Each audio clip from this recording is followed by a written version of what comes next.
Saudara-saudari yang terkasih dalam Kristus, setiap kita sudah dikaruniai yang namanya suara hati.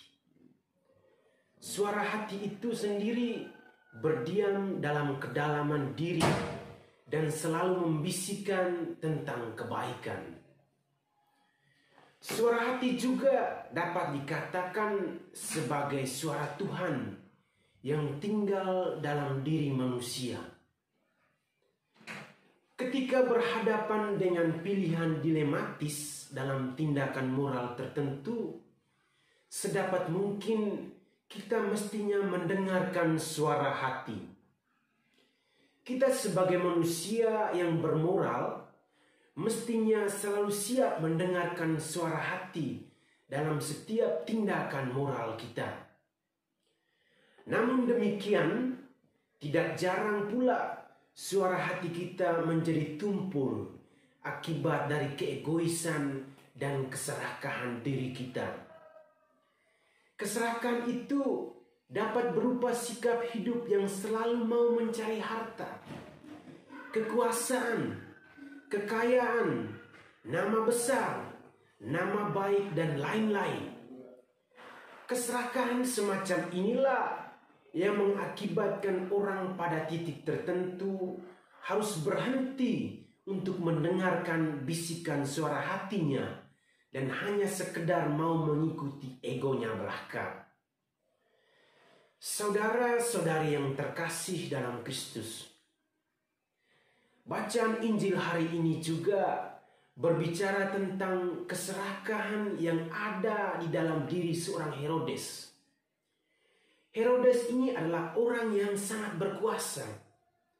Segala hal telah dimiliki olehnya.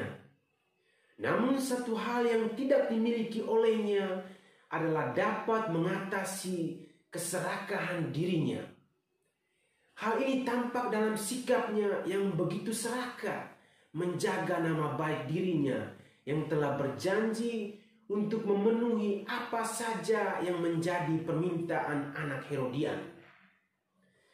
Keserakahan ini pula lah yang mengakibatkan Herodes lalu mengabaikan bisikan suara hatinya yang telah memberitahunya bahwa Yohanes Pembaptis adalah utusan Tuhan yang suaranya sangat disegani. Tapi apalah daya, demi kesenangan dirinya dan nama besar, ia lalu mengorbankan suara hati dan juga Yohanes Pembaptis. Yohanes Pembaptis lalu harus mati oleh karena tumpulnya suara hati seorang Herodes. Saudara dan saudari yang terkasih, sikap tidak mendengarkan suara hati sehingga dapat mendatangkan akibat buruk bagi orang lain ini kerap kali terjadi dalam kehidupan kita sehari-hari. Dalam situasi sekarang, kita sedang dilanda pandemi COVID-19. Segala sesuatu dilakukan lewat daring.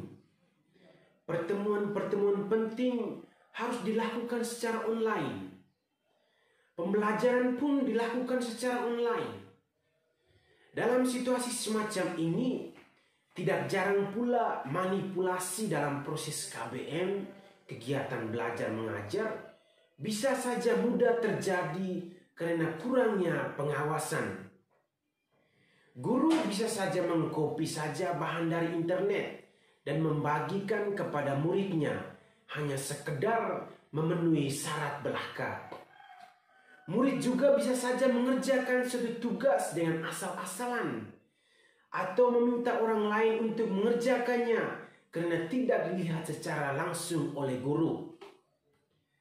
Artinya bahwa dalam situasi semacam ini kita butuh ketajaman suara hati dalam menuntun setiap tindakan kita.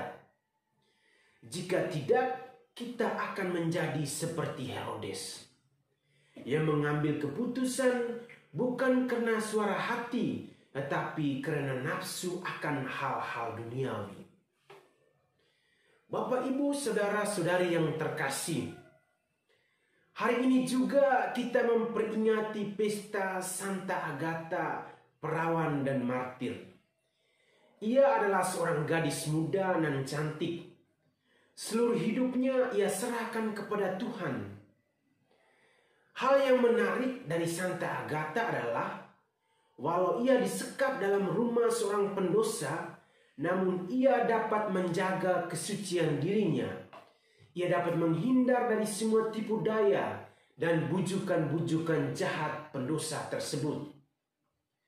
Saudara-saudari yang terkasih, janganlah kita menjadi seperti Herodes yang tumpul akan suara hati, tetapi marilah kita mengikuti jejak hidup dan moral dari Santa Agatha yang selalu berharap kepada Tuhan dan mendengarkan suara hati yang adalah suara Tuhan.